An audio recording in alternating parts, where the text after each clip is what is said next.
2019 सालच्या विधानसभा निवडणुकीत भाजप आणि शिवसेना एकत्रित लढले। मात्र निकालानंतर भाजपनं मुख्यमंत्री पदासाठी दिलेला शब्द न पाळल्याचे आरोप करत उद्धव ठाकरेंनी युती तोडून मवियाचा प्रयोग यशस्वी करून दाखवला। त्यानंतर महाराष्ट्राच्या राजकारणात दोन मोठे पक्ष फुटल्यानं बरीच मोठी उलथापालथ झाली। मात्र या सगळ्या राजकीय राड्यात एक गोष्ट कायम राहिली, ती म्हणजे भाजपनं मुख्यमंत्री पदाचा शब्द न पाळल्याची। यावरून अनेक दावे प्रतिदावे झाले। मात्र सध्या मुख्यमंत्री पदाचा विषय पुन्हा चर्चेत आलाय। तो शिवसेना उद्धव बाळासाहेब ठाकरे पक्षाचे प्रमुख उद्धव ठाकरेंनी केलेल्या एका गौप्यस्फोटामुळे। नक्की हा गौप्यस्फोट काय आणि निवडणुकीच्या तोंडावर हे सांगून उद्धव ठाकरेंना काय साध्य करायचंय तेच या व्हिडिओतून पाहूयात। नमस्कार, मी प्रणव ढमाले, तुम्ही पाहताय फॉर द पीपल न्यूज। पुढे जाण्यापूर्वी आपण आमच्या चॅनलला सबस्क्राइब करा, लाईक व फॉलो जरूर करा। पोस्ट ग्रॅज्युएट डिग्री कोर्सच्या माध्यमातून परिपूर्ण राजकीय नेतृत्व घडवणारं आणि प्राध्यापक राहुल कराड यांच्या संकल्पनेतून साकारलेलं भारतातील पहिलं institute MIT school of government presents जागर लोकशाहीचा। सर्वात आधी पाहूयात उद्धव ठाकरे नेमकं काय म्हणाले। लोकसभा निवडणुकींचा प्रचार जोरावर असताना शिवसेना उद्धव बाळासाहेब ठाकरे पक्षाचे प्रमुख उद्धव ठाकरेंनी एक विधान केलं। उद्धव ठाकरेंचे सुपुत्र आदित्य ठाकरे यांना मुख्यमंत्री पदासाठी तयार करणार आणि आपण स्वतः दिल्लीच्या राजकारणात जाणार असल्याचा शब्द देवेंद्र फडणवीसांनी आपल्याला दिला होता। मात्र त्यांनी तो शब्द पाळला नाही, असा गौप्यस्फोट उद्धव ठाकरे यांनी केला। त्यानंतर महाराष्ट्राच्या राजकारणात पुन्हा एकदा चर्चांना उधाण आलं। सैन्य आणि क्रीडा क्षेत्रात करिअर करायचे, नेताजी सुभाषचंद्र बोस सैनिकी निवासी शाळा पुणे। ॲडमिशनसाठी संपर्क 960 781 1662। उद्धव ठाकरेंनी केलेल्या या विधानावर महाराष्ट्राचे उपमुख्यमंत्री देवेंद्र फडणवीसांनीही एक ट्विट शेअर करत प्रत्युत्तर दिलं।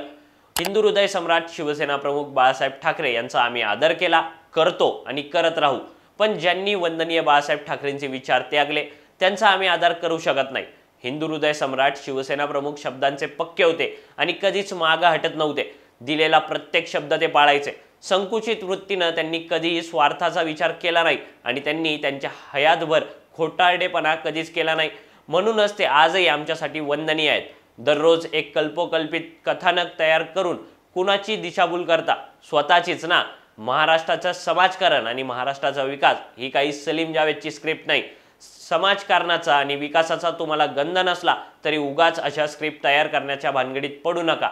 जशास तसं उत्तर दिलं जाईल, असं म्हणत देवेंद्र फडणवीसांनी उद्धव ठाकरेंना इशारा दिला होता। या प्रकरणावर नुकतीच आदित्य ठाकरेंनीही प्रतिक्रिया दिली। एका मुलाखतीत आदित्य ठाकरेंना याबाबतचा प्रश्न विचारला असता आदित्य ठाकरेंनी मुख्यमंत्री पदासाठी माझं ग्रूमिंग करण्याच्या विषयावर उद्धव ठाकरे बोललेत। 2019 मध्ये भाजप आणि शिवसेनेत राजकीय करार झाला होता, मात्र भाजपनं त्या कराराचा सन्मान केला नाही। 2014 मध्येही भाजपनं ऑक्टोबर महिन्यात शिवसेनेसोबतची युती तोडली।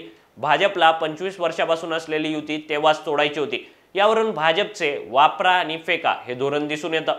मुख्यमंत्री पदाबाबत बोलायचं झालं तर आमच्यासाठी शिवसैनिक मुख्यमंत्री होणं जास्त महत्त्वाचं आहे, असं म्हणत आदित्य ठाकरेंनी फडणवीसांना प्रत्युत्तर दिलं। यावरून आता पुन्हा एकदा महाराष्ट्राच्या राजकारणात भाजप आणि उद्धव ठाकरे यांच्यात कलगीतुरा रंगल्याचं पाहायला मिळत आहे।